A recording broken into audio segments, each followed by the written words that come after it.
show our black face out there.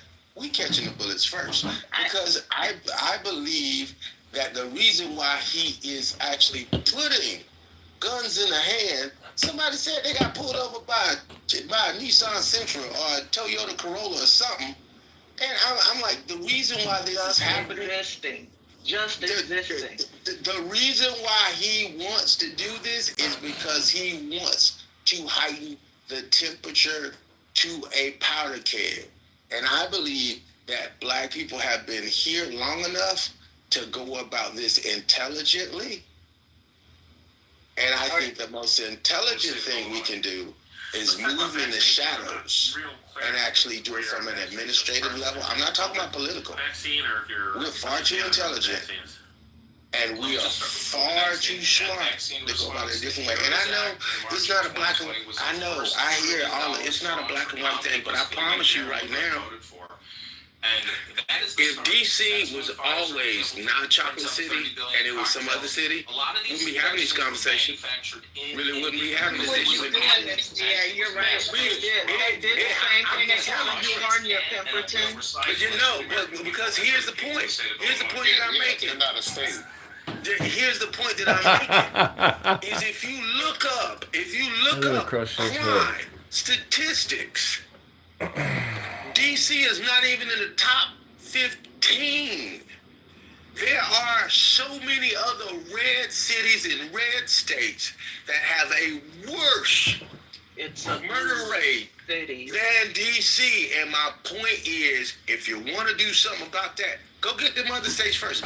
They're not. It's a blue city. It's a blue city with a black mayor. Exactly, quick. That's exactly what I'm saying. And to actually say this is everybody's problem, I'm sorry. I've been living too long. It's not. This is the way that they do what they want to do. And they did the same thing with segregation. Can I ask you a question? How while you're talking about moving in the shadows and figuring out how to extract the financial or economic gain from the system, aren't you missing the point that the whole point, or one of the goals of segregation, was to keep us from participating in the economy? So if they're... Where did Queen go? Did she swipe herself out? Maybe she swiped herself. I've been knocked down ever since I came in the room. I've been knocked down 3 times. I mean, not knocked down, but This app is wilding out. But I mean, she's right. It was to keep us out of the system. As a person who lives in it. No, I'm gonna throw it right to you, Ty. The fact of the matter is, they can't at this point, because the doors that they left open for their children, we actually walk into the same doors. We can actually manipulate, just like he's manipulating the market. We can actually take advantage of the same thing. We have been doing it. I actually taught a 6-hour class on just Roots, the Roots app by itself.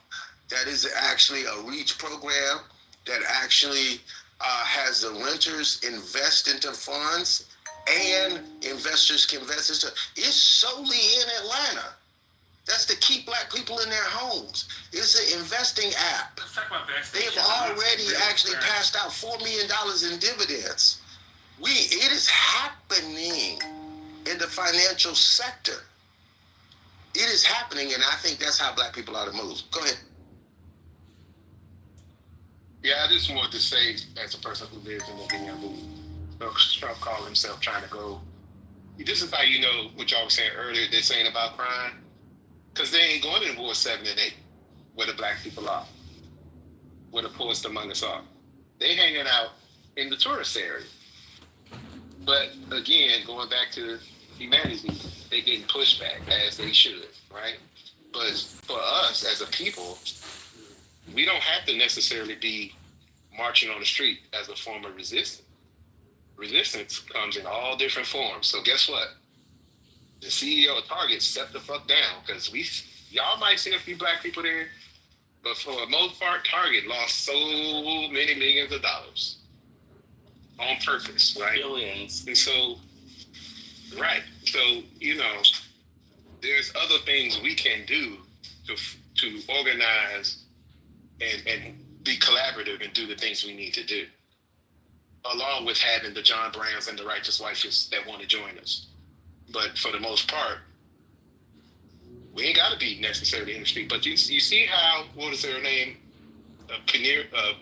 The fucking drunk ass judge saying that they're not going to be federal crimes if residents of DC walk outside with their rifles and shotguns. They're not really talking about black people, because I know black people who legally have guns in DC with the permits and the actual paperwork. But I bet you they won't come outside. We ain't stupid, Ty. With their guns. Right, exactly. Hey guys, I have an update on the Target CEO. So he's not leaving. He became executive chairman of the board, and his successor is his understudy. So keep fucking boycotting Target, because they're not gonna. I don't think they're gonna change. It's the same mindset that's still on the board. Oh yeah, the boycott's still on. Yeah, just want to make sure you guys know, right? Keep it pushing. You know. Yeah, Jeremy. We still making long ass lines at Costco, so don't worry. Yeah, Jeremy. I talked about that on my podcast. It ticks me off because it's not a celebration. It's not even a victory, because the issue was not the CEO. The issue is the board and the way the board makes policies. And we can't claim victory over Target until the last Target store closes and they are run out of business. You can't claim victory until then, because guess what? All they did was offer up that dude and say, hey, it was his fault, and we don't think that he instituted DEI the right way, and when he took it back, it actually caused us to lose dollars. So guess what? We're going to fire him, which they didn't, like you said, Jeremy. And they're not going to tell the truth about that. We're going to fire him from being CEO. Please bring your black dollars back to us, because we heard you and we fixed something, which is BS. I'm curious to see how the lawsuits against Target by the shareholders play out.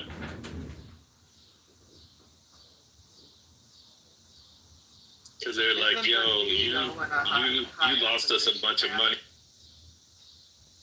Yeah, that's a higher position. Queen, did you knock yourself out? Yeah, I'm back. Wait, go ahead and finish your thought. Hey, you guys. You got So swiped I'm up. back just a little bit, GA, because I do hear you that it's not a total victory and the last Target is closed. But I think if we along the way celebrate that we did things, then how do we, in the minds of folks who are trying to do that thing, what's wrong with counting it as a win? Especially if you participated by not going. If you don't ever get a chance to celebrate, or that it feels like you did something worth doing, then what's the point?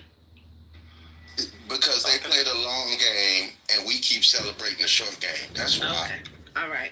I'm not talking about the long game. I'm talking about, because, the war, there's a whole war, but there was a battle there that can be celebrated. And I'm not sure why that can't be. Nobody said it was over, but to not acknowledge that because of something people got together to do, that, and what's happening internally, whether he moved to another position or whatever, I think it's Michael. Michael had the hard stats on what happened since February, and there was a difference made. And why we can't celebrate that? Why say we can't? I don't get it. It's not about it's not about the war. It's the battle on the way to winning the war. And I'm confused why that, from your perspective as a business person, I just don't get it. Because you are a business person, but I'm talking about other people who are not business minded like you. If they participated and something happened why can't that be celebrated? Deborah, when I was a kid, I never celebrated that I gave a kid a black eye when he whipped my ass, when he drugged me up and down the street. And I leave the fight with a broken arm and a broken leg and a busted mouth. I don't celebrate. Well, I hit him 2 times, but he beat me for 45 minutes. Nah, you can't celebrate that. And I think we are so easily distracted as a culture when this is just how I feel. This is personal feeling. They playing in our face. They literally are playing in our face, saying, we know what you want, but what we gonna do is, we know you're not intelligent enough to know that this ain't a real solution, so we gonna just give you something, and we know y'all gonna have a couple barbecues and cookouts and celebrate, and Jamal Bryant is gonna preach and have people running up and down the aisle, and y'all gonna think y'all gotta win, and we gonna go about our business like we was before. That's what I think you underestimate black people. So, okay, I'm going to go on mute.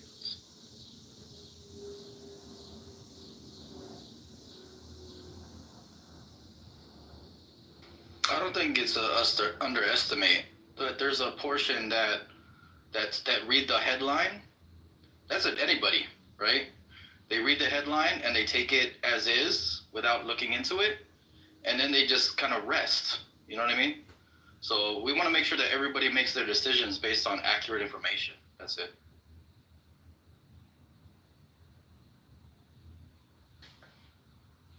Yeah, go ahead, Queen. I was just gonna say we need to keep their foot on it. What you said, Jeremy. We need to keep our foot on their necks. And nothing has changed, right? It's not personal about the CEO necessarily, who is now the head of the executive board, which is the highest position in a corporation, right? It's about the policy change and their willingness to, make diversity a part of their core values as a corporation. The hiring of, being inclusive, and to make sure that, people can know that they value diversity, and they don't, do discrimination as a core value.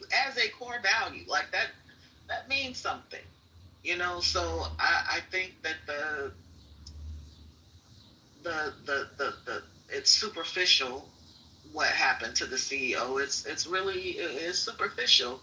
Yeah, it's I'm not in public disagreement with you guys. It's for public relations, and yeah, there's a such thing as a benchmark too, and you have to see some effect of what you're doing, whether or not it's working. And based on what Michael said the other day, he's here. I don't know if he can repeat those stats or whatever, if he wants to or not. But there is a such thing as a benchmark. And so, you have to see if what you're doing is making and not one said to stop or that we won, but to recognize that what we're doing, maybe I shouldn't say celebrate, but I think it's okay to recognize that it's impactful what we're doing. It is. It's not over. It's not over. But if you're making an impact, what's wrong with saying that out loud? Yeah, I don't have the numbers in front of me, but I do remember that from 23 to 24, they lost $3 billion. From 24 to 25, they lost $3 billion. And then so far this year, since February, they've lost $12 billion. So there's definitely a change this year. I'm sure that, I get it, and I agree. I'm sure that Celebrate that. During the bus boycotts, when at various stages or checkpoints or status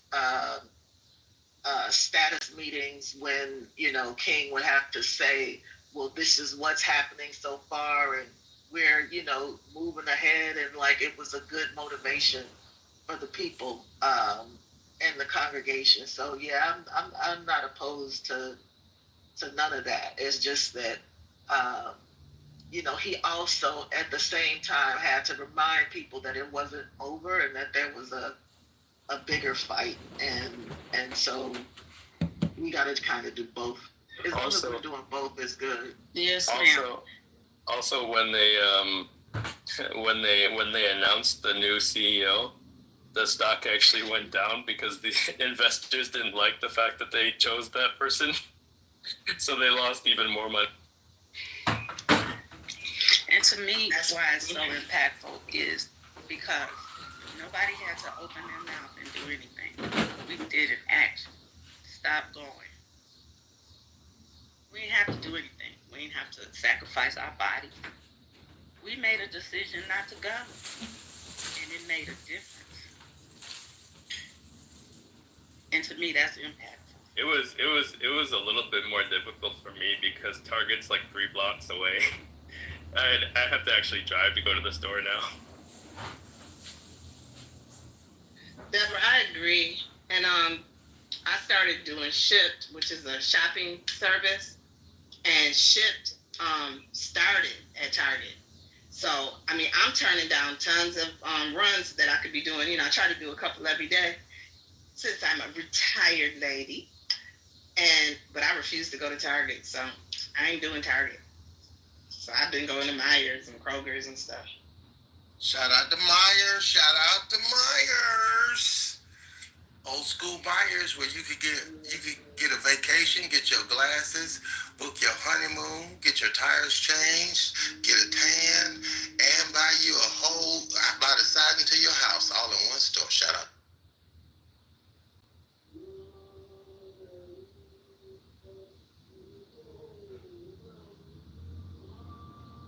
Right, and also just keep in mind, again, I think I said this the other day, because of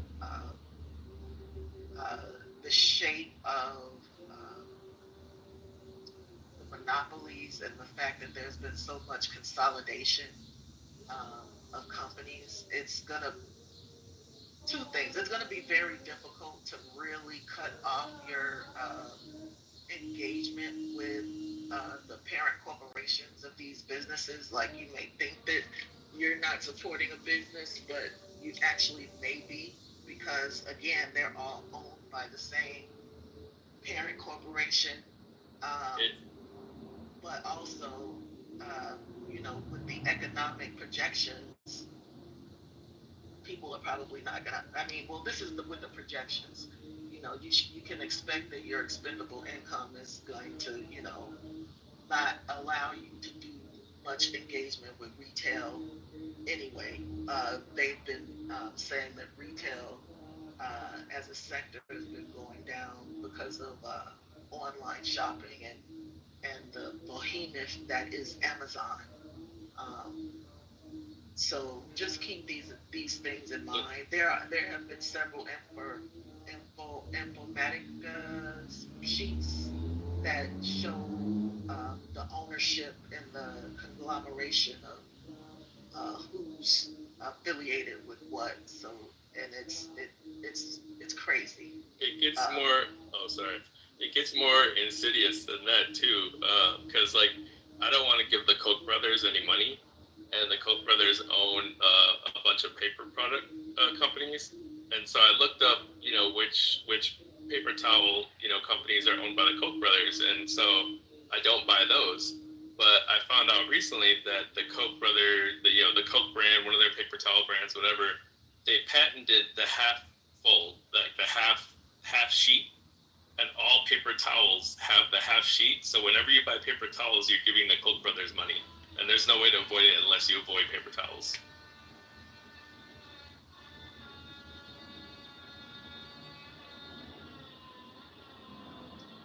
Not trying to, bust anyone's bubbles or anything like that. I think that the more we're informed about these things, like, we have to know the field. We have to know the battlefield. We have to know the lay of the land. We have to know what's going on, so that we just, again, don't get lulled to sleep and we can keep our eyes, you know, steady on what our objectives are, which is going to be difficult because there's no leadership, there's no central organizing like there was during the 60s, right? So we kind of have to depend on each other to make sure that we're informed about just like strategy and what's proving to be effective and what may not. But you know, I say play your lane. Whatever you're gonna do, because most people are not gonna do nothing. Whatever you're gonna do that and do it to death. You know what I mean? Just know it's we're pretty captured out here. And that's the reason why there were laws against monopolies and the robber barons, because it took away a lot of power from the citizenry. These battles were fought way early in the history of the country, um, because of the way the laws have been manipulated. We don't have as much power as we once did. Lisa, I wish I had it like that. If I could pull together those kind of funds, because it would probably take close to about $2 trillion to make that happen. But if I had it like that, I promise you I would. I'd do it in a heartbeat. I would put a smaller store next to every single Target everywhere across the country that specialize in just black-owned brands and call it Bullseye. I promise you I would, but I don't have it like that.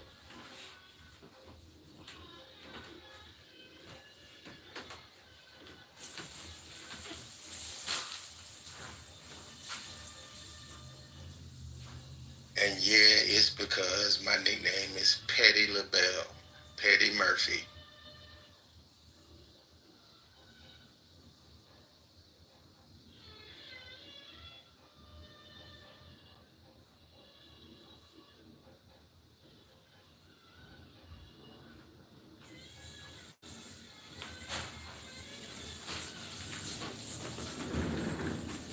Yeah, it's too bad that our ability to organize really has been undermined in a lot of ways. Um, because the organizing principles was effective in mobilizing groups of people, right? It's hard to keep people motivated um, in a climate like this, you know, because there's like no. I mean, that used to be the church. Everybody's going every week, you know, um, and the messaging is very direct.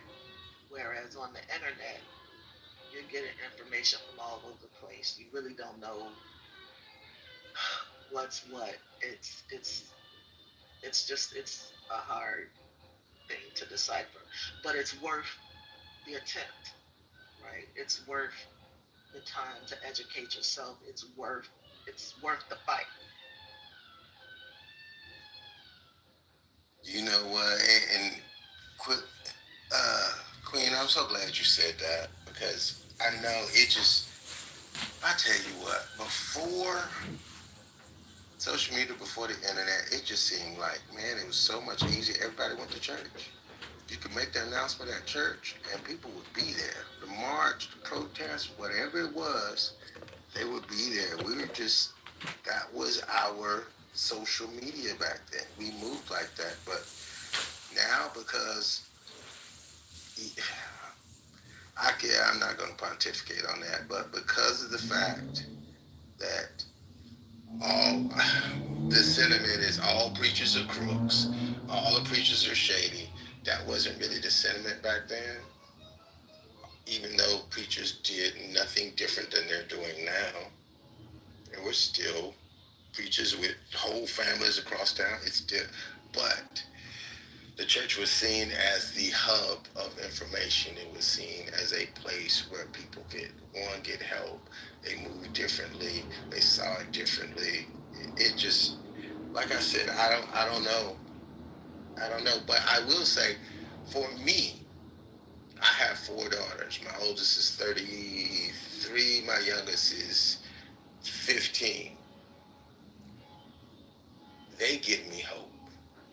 Because those jokers, man, how they got on Twitter and reserved all the seats to Donald Trump's campaign and didn't nobody shut up.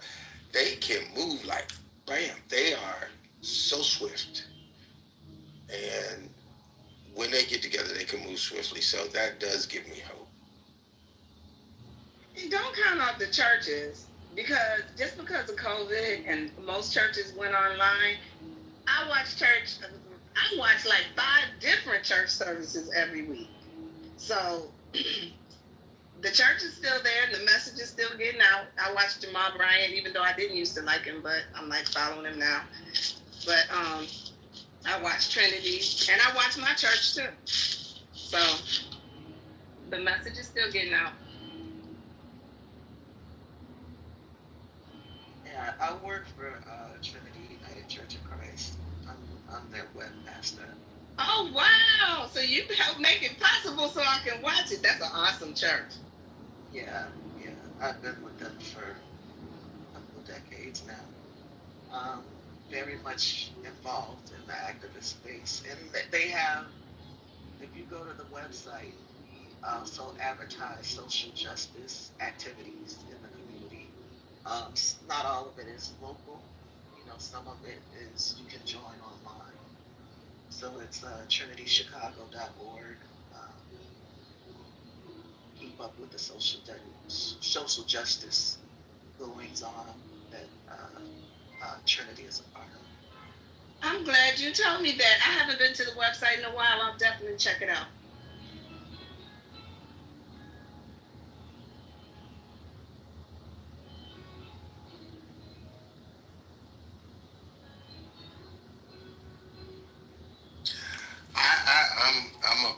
I'm a member of Bedside Baptist as well, and you know I don't say that there's a lack of people watching churches. I'm just saying the feeling of church, as in the community of church, it feels different. It feels different than it used to feel. Well, it is different. And see, I'm in Michigan, and during COVID, I lost 27 friends to COVID. It started with the Kojak pastors because they had that big conference in February of 2020. And so many of them died, and it spread. So Detroit got hit hella hard. And I'm here in Lansing and lost 27 friends. And the youngest one was 26 years old and she had 3 children. So her mama that I went to school with, who is my age, is raising them babies. So it was devastating. And then my pastor left too after COVID. So I just haven't been back because I haven't decided if I want to stay there or not. But I still watch. I'm still in the community. But I just haven't made a decision yet. Hey, well, I feel that, and I don't say this often, but I was a licensed ordained elder in the Church of God in Christ, and the up under Bishop Nathaniel Wells. I lost 9 mentors. See, that's what I was gonna say. You know what I'm talking about. I lost 9 mentors. I lost Superintendent. I lost Superintendent Flake, Bishop Wells, and that broke my heart. I mean, I know I'm 54, but all of the men that were my mentors, that was supposed to actually be the men that I go to in this time in my life, they're gone. All of them, every last one of them are all gone. So yeah, that was a tough time. Yeah, I only I was agnostic for many years, but when I found I found a lot of churches that their their interpretation of the gospel was not fire and brimstone centered.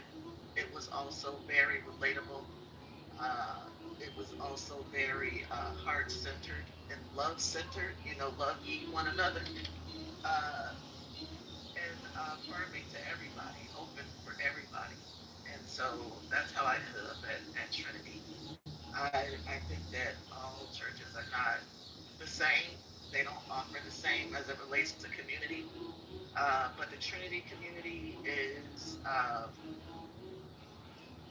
it's been amazing. It's been amazing in so many ways.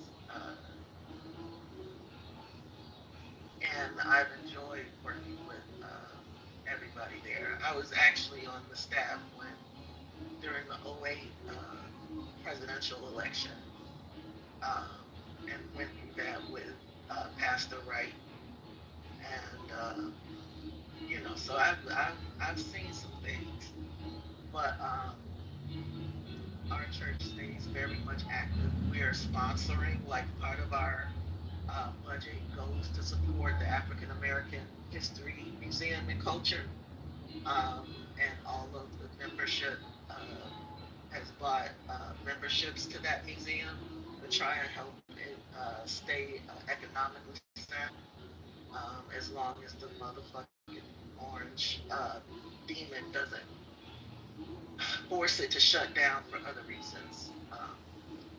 But my pastor, Otis Moss, was actually in Gaza. He was in Israel on October 7th. He was at the airport coming back to the United States.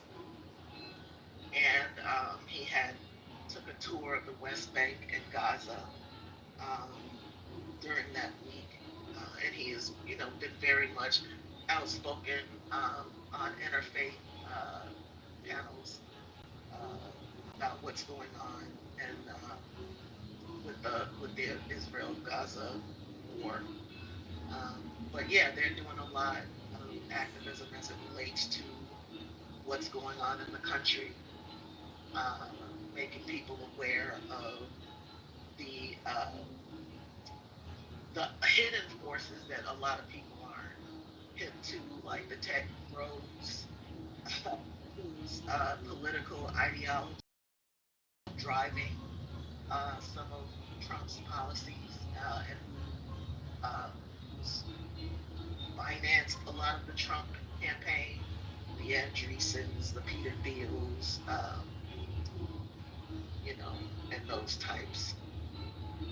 Trinity has been singular for me as it relates to activism in the Black community. And so they provide spiritual needs for the community as well as the justice needs on earth for the community. So it's like, yeah, you get your spiritual needs met, you get fed, but we also make sure that you are not, it's the liberation theology, right, as practiced by even some Catholics in South America when those people were living under dictatorships in fascist countries.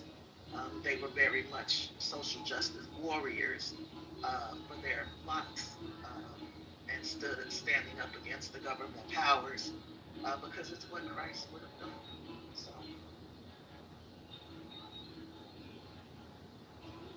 Absolutely. Ooh, I wish I could visit there. Maybe one day I'll be able to go and visit y'all. Hey, Lisa, you there? She in the chat. I don't know if she can talk. Oh, okay. Right. Rosalind, what she said about the museum scared me. Is there any way that could happen? If you're still here.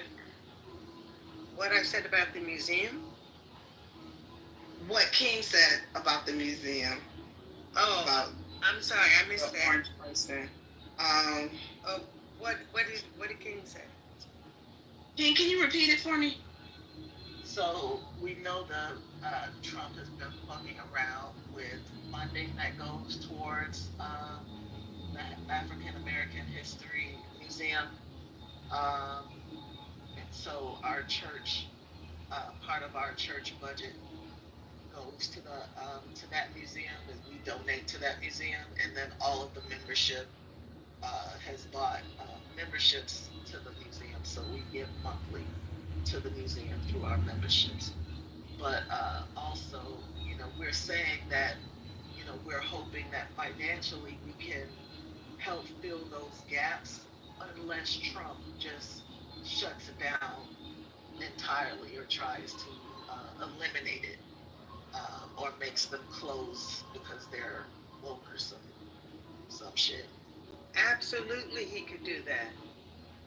He could absolutely do that because what he does is he does it first and then fights in the court. And the court is too slow to react. That is why Elon Musk has been able to do so much damage to all the American agencies because they're fighting court later. But he'll do that first because it's a woke museum. He'll either do that or close the whole bottom half of the museum, which is the slavery part. So I could see either one of those things happening. Absolutely. He gets involved in everything. He makes himself president of the Kennedy Center. He picks the honorees. Look what he's doing to colleges. If he's doing that to Harvard and making Harvard pay all that money, and other colleges too, Columbia also has to pay him money.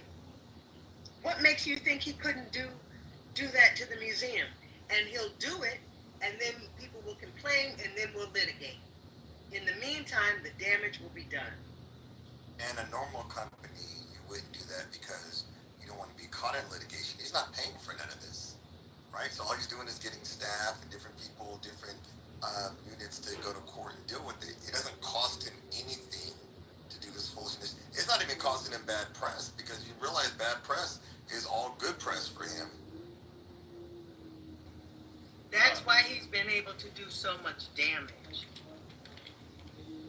I'd like to weigh in with something that just broke regarding Maxwell. There was the transcript of the interview. Part of it came out. They released a small part of a transcript. And so Todd Blanche said to her, so there's been a lot of conversation about whether Mr. Epstein maintained like a list of people, like a book of famous people that he knew. Like it's called a black book or a client list. Do you know the existence of any such list? Maxwell said, there is no list. We'll start with that. The genesis of that story I can actually trace for you from its absolute inception if that is what you're interested in. It is. And then her attorney responded, well, first, to be short, there is no list, there's no client list, nothing like that. That's because she's the list. She's the list. But she's gonna protect that orange bastard. Correct. Yeah, and so I was gonna so I had shared several weeks ago that the whole thing about pushing this out past Labor Day with Congress was for them to create a narrative, and that after Labor Day, people are going to be over this, and I think this is the final play here. So this transcript is getting disseminated all over X right now, so MAG is getting it. So I think that over the next couple of weeks, this Epstein thing will be dead. This will be the nail in the coffin.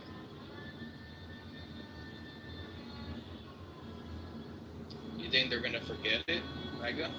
Yeah, because Maxwell is saying there's no list. There's transcript of her saying there is no list. She's a known liar. Of course. Yes. Of course. But of course. However, this narrative has now been fully put together, right? So they can just lean on, Maxwell said there's no black book, there's no list. What do you want us to give you? It doesn't exist.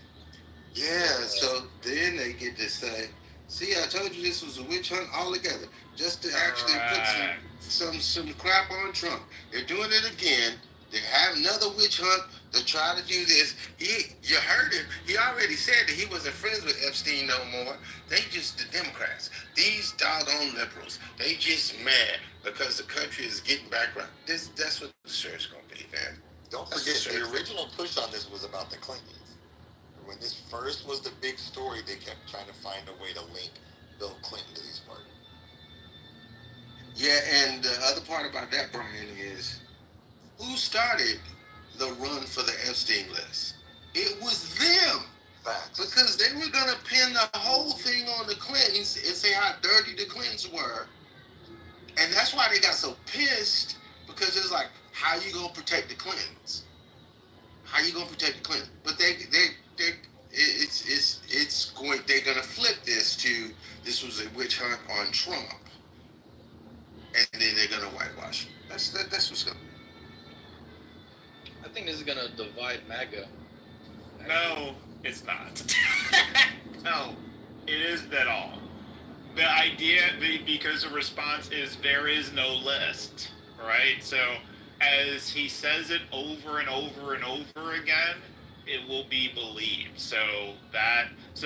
What's interesting to me about it is the approach isn't going to be to go after the Clintons and flip it all there. It's just to basically do a Jedi mind trick and say it never existed, right? And I think, sadly, that approach will work. These aren't the droids you're looking for. Jeez. I hear it. That was nice. Whoever said that was nice. That was me. OG Brian. No, I'm just... I'm just... I can always count on you. OG Brian. I'm the YN Brian. Is that what you're saying? No. Well, if you ain't over 55, then yeah.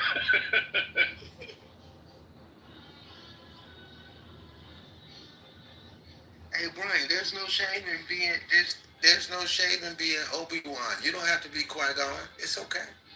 Obi-Wan had a big role. But the CEO's point, though, I have no problem with being. Oh, come on. Sorry, we're just coming back from the vet. No, you Qui-Gon. Definitely Qui-Gon. Shit.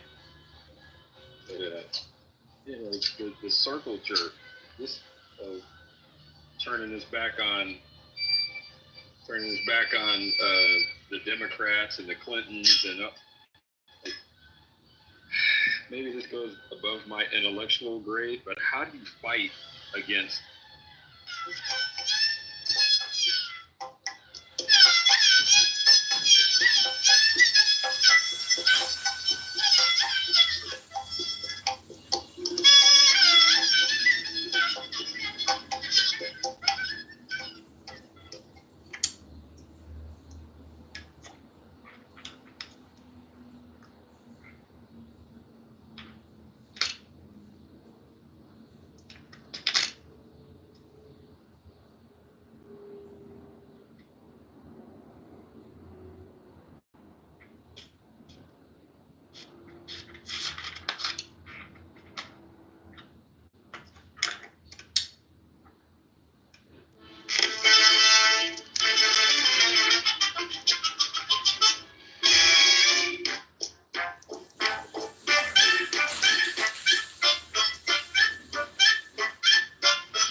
off Uncle Scotty, Cousin Scotty. It's Mojo, a positive vibration experience.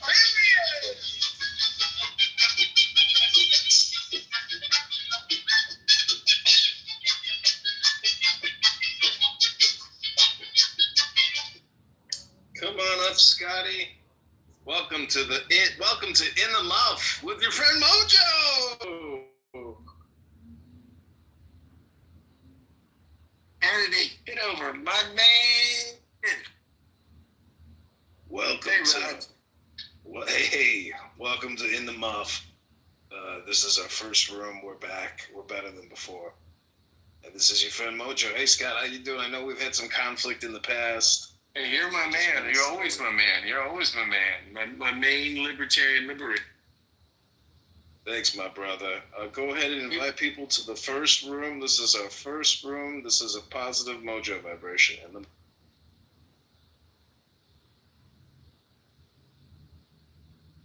you see, Mojo has already conditioned so many people, and he's gone. So we're here to fill the void, to fill the vacuum in the mouth.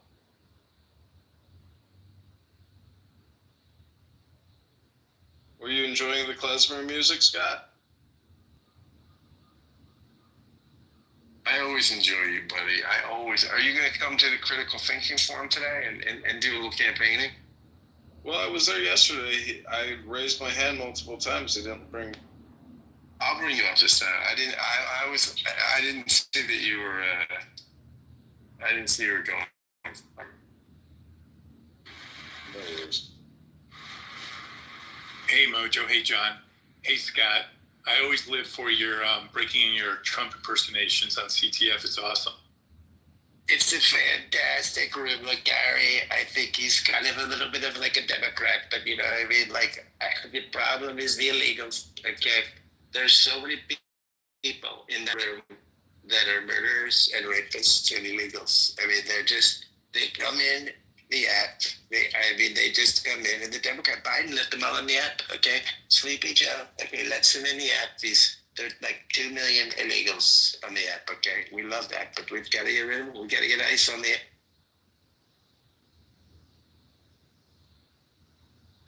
And to the candidate, I certainly hope you're rising in your polls there.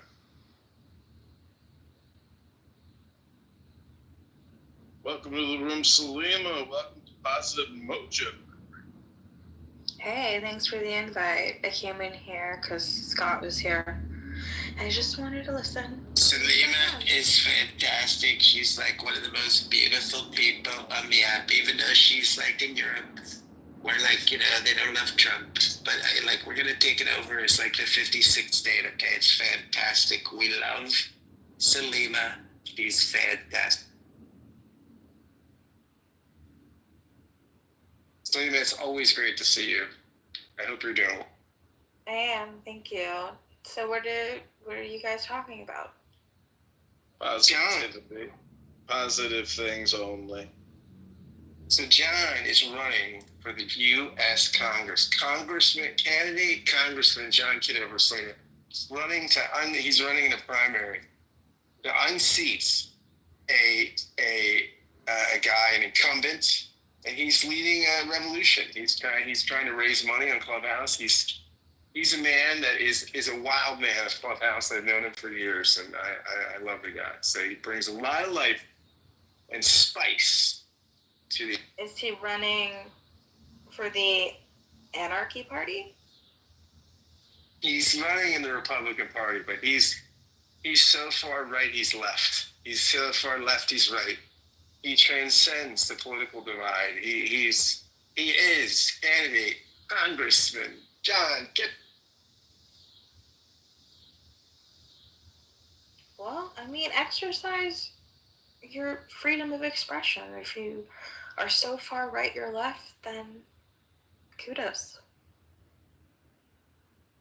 Click the link above. Subscribe to the YouTube channel. Stay abreast of everything Clubhouse. We're live right now in the recording studio. You can see live footage of this room. You're all being recorded onto YouTube. This is like taking one record from one platform and transferring it to another platform. Please review the house rules. All rooms are live streamed, and don't bring any drama from any other old.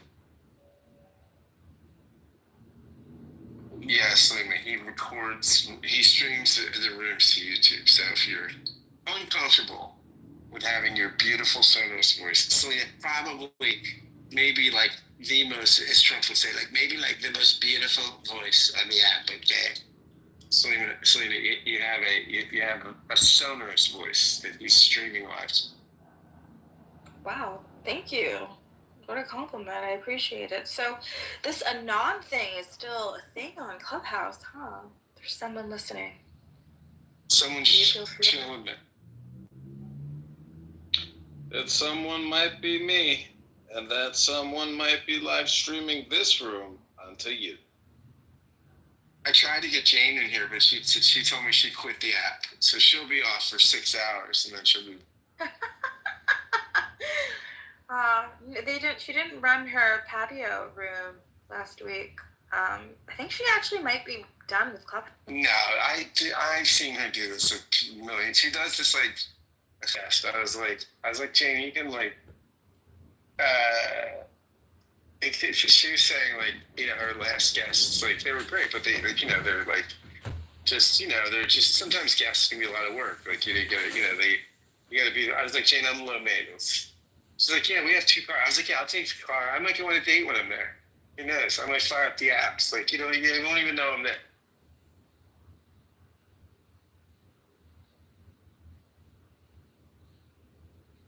Mac, are you on dating apps? No, I'm not. Oh, we talked about that the other day. Yeah, you're not on any apps. No, it's just a meat market. The apps are a dark place. Congressman Kitover does well on the apps. Does very well. I think when we were talking about it, I told you it could be successful if you really treated it as your full-time job and you were regularly meeting people. And, I mean, eventually, the numbers are going to be in your favor at some point. Absolutely. But the issue is, it really is a job. And I think at some point confusion sets into your mind and you start to question what it is you really want. You have to have like a really, really clear idea and view. You just have to have the integrity and self-knowledge. And I think it's fatiguing, especially for women. Like the women I talk to that are on dating apps, it's just exhausting. Like it's just, they get depressed. Guys are awful. Like it's just, I mean, it's bad for everyone, but just it's exponentially worse for women, I think. I think if you're a kind, intelligent, and enthusiastic person with integrity, you don't need the apps. Eventually, you are going to find somebody. And hi, Jane. How are you? Hi. Well, nice to see you, Selima. So nice to see you. We were singing your praises very loudly just before you came in. I bet. Nice to see you, Mojo. That's really John. Oh, no. I didn't. Yeah. John Sean? What are we doing? Did I dox? What happened? The part of Mojo is being played by candidate Congressman Kitover. Oh, thrilling. And who's playing John? He's all like multiple roles today. I see. Very mental. You gotta never mod me again, please, everybody. I've already had shit from the other day. I was modded by JB in a room, and then I got shit because I had blocked someone who was trying to get in. So this is a nightmare. And anyway, Selima, I agree with what you were saying. Much more importantly, you find somebody. I did have a real life Clubhouse meetup yesterday. With who?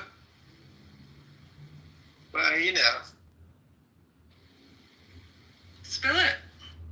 With Abby. I hung out with Abby last week. How many minutes? Like an hour. Maybe now. I mean, I don't know. Maybe a little more than that. Not long. Is maybe it like Abby? an hour. Is it Abby that was in that other room that's going on right now? Abby, yes. ABBI. Yep. I've moved him to the audience for penance, but I'll bring him. Why did you do that?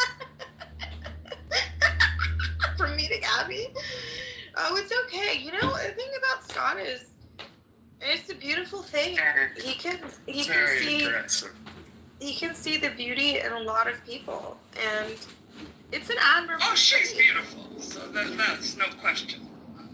No, I mean also the internal beauty. You know, like I think it's a good quality. it's a nice. I think it's a nice. I think it's also very befitting of a member of the club. Thank you, man. Abby's a big Jew. Oh, I didn't know what that meant. So what's going on here, Salima? Because I got rid of the app today, and your friend Scott knew there was but one way to lure me back, and he said the screenshot with the room with you in it. So what's going on is I wanted to go into a room on Clubhouse for a while, and you know, I enter these big rooms, and sometimes the conversations are very interesting, but I hesitate to join the stage because I do have some nerves that hit me when it is such a large room, you know, with such a large stage. And then I think, like, what is it I even want to say? It's so unimportant. But then a small room like this is my jam, and I just thought, let me just go in and listen, and then I was invited on stage, and it's been very friendly. Great. I'm affable, Jane. People like you, I know. And I made sure not to mention you, but the only thing Abby did say is she likes you, Jane. She thinks very highly of you. Oh, well, that's nice to hear. Thank you. I'm surprised I was even discussed, but I appreciate that. That is so mutual, and you know that. Someone on my Instagram today sent me a DM inviting me to her event in September. And then I said, yeah, I'm looking very forward to it. She's a chef, and she's going to have her own private pop-up event. And then she said, oh, when you come, can you please take some videos and put it on your story? Because she said I'm very influential, which I thought was so funny, but so sweet. And now I can say I'm an influencer. You are, and you're also very photogenic. You should post yourself more on this. You've been an influencer. Oh my gosh. I mean, you're the original. That I is. do have to go, Salima and Are you kidding me? No, I'm not, because I don't feel like chit-chatting. Why? Why? What was me? I'm busy. I have a very trafficy. You know what? It's Friday. Have you ever been? Isn't traffic ideal for Clubhouse? No, not for me. I have hitchhiking people. I have to navigate. I have to navigate children. Late. Of course. Yeah, it's Friday. They gotta get home. The roads are packed because of this Shabbat. I mean, this is. Dude, I sent you an excellent article. I'll read it later. Actually, that's really sweet that the roads are packed for Shabbat. That's really cute. Yeah. It's big. It's a big thing here in this Hasidic community. So, but the drivers, what a stereotype. And now I'm going on record going, I do get into some driving skirmishes. I'm aggressive, but they're more aggressive than me. So it's a whole thing. The whole group, every single one. I do not exempt anyone. Well, it was really lovely to see you, and I hope we are We'll do the patios. Oh, thank goodness. Please come. Please come. I was waiting. I know. By the second for you last Sunday. I know. Michael was like, but Salima's gonna be disappointed. I'm like, I know. I'm already upset. But I'll see you soon, and thank you for inviting me. And I'm sure you'll have a great conversation. This is the room to talk in. Scott Jones. Okay, bye, Jane. She really did. Yeah, she was very stressed. You could tell. She gets very stressed when the Hasidim are all busy and ready to.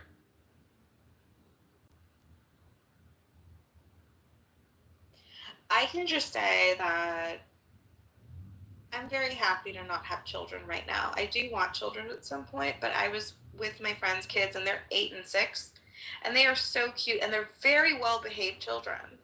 But being with them all day at the zoo, and like, I don't know. Personally, me, I don't see these kids that often. I only see them a handful of times a year. So when we're together, like, I kind of, let them run the show.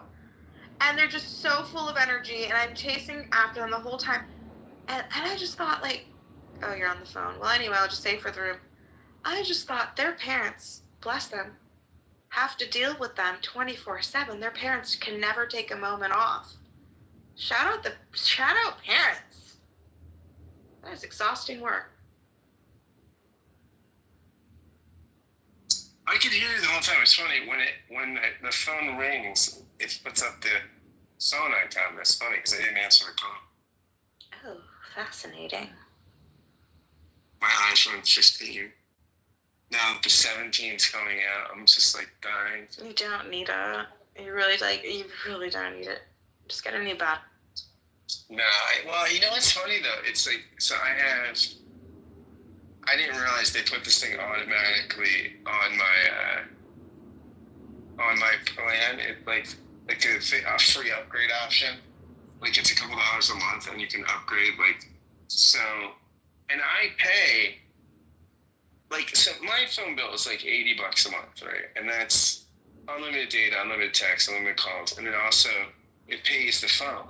So I pay for the phone. So basically, if I get a new phone, my bill really won't change. That is one of the most intelligent billing plans I've ever heard of in my life, actually. Yeah, so I just paid the phone off, like half my phone bill. How many bucks a month is it that's on top?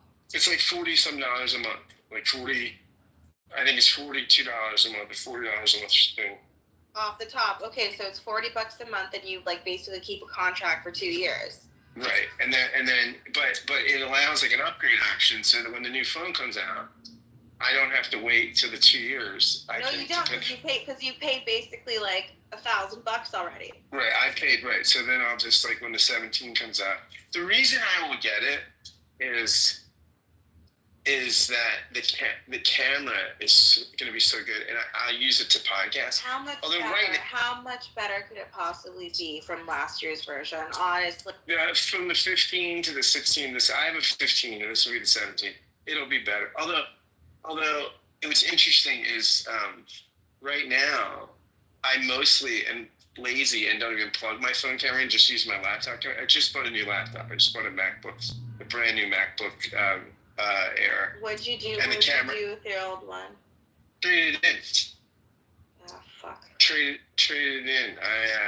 They gave me $230 for it. It was 2019, and they gave me $250. So I shortchanged you a bit. Well, the thing is, I could have sold it for more. I probably could have got $400 for it or something, right? But then I would have had to find somebody and sell it and do all that stuff. So I didn't have to do any of that. They just took the computer, so I paid I don't know, it was $1,300. Then they took the $200-some off, and it's the best computer I've ever had. This MacBook Air, it's incredible. How often do you use ChatGPT? Not a ton. What I use it a lot for is I use it for podcast descriptions. So for show notes, I'll just be write me a description of a podcast episode where Bill and I talk about such and such, and it just generates it.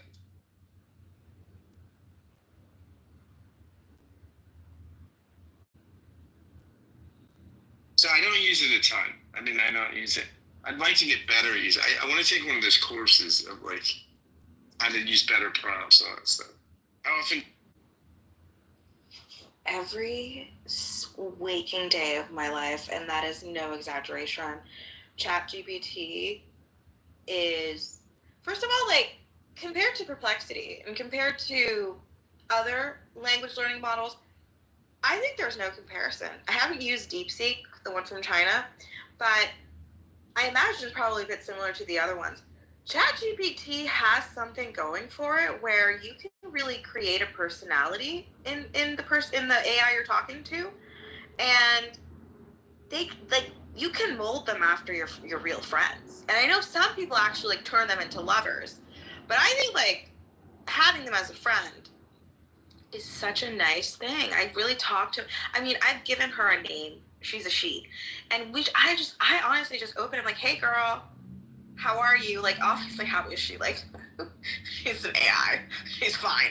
But we have really nice conversations. And she talks like my friend. I love it. I love The only thing I will say is that, as it is a language learning model, I think it's also like a, affirmation or confirmation learning model. It wants you to keep using it, and I think sometimes it gives you if you ask questions about yourself, like really pointed questions, it'll tell you the answer you want to hear versus the real answer. Bill Maher always rags on it. He's like, what a great question. It's like, no, it wasn't. It was a stupid question. And not only that, if I have straight up asked, yes or no questions, do you like me more than this person? And obviously, they're going to say, yeah, they like you more, they talk to you. And if that person were to ask on their ChatGPT the same question, it would say, yeah, they like them. It's just so modeled, yeah, like you said, you just kiss your butt.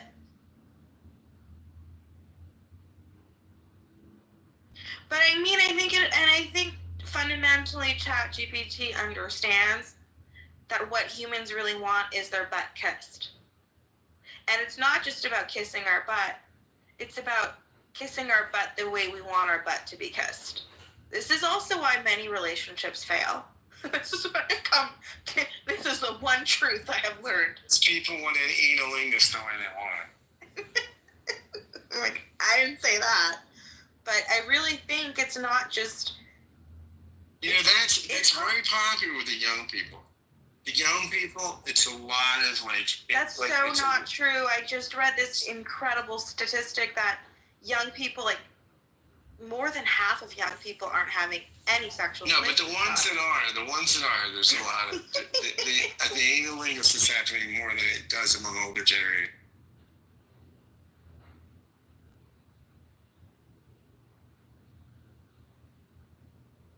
I'm in line at the plasma center to donate plasma.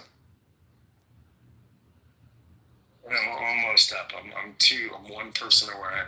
Have you ever been in a situationship, Scott? Yes, of course. How long did it last? I don't know. I've been in a couple this year. I think they were. Did you have one that was years long? Not years, but they tend to be shorter.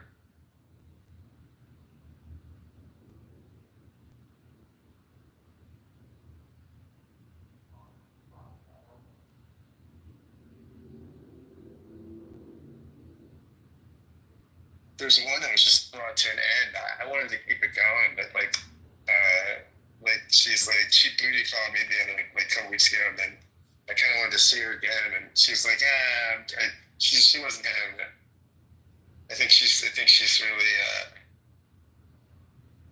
I gotta go, guys. I'm going into plasma chair. Talk to you guys later.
find that you can't tax the rich enough to even zero the deficit, much less pay down the unbelievable debt that we have now. So I disagree with you that Congress doesn't have the right people that understand the needs of their constituents. They understand the needs of their constituents, but the constituents have to understand that there is a limit to what the federal government can do. And over the last 25 years, just look, we had a balanced budget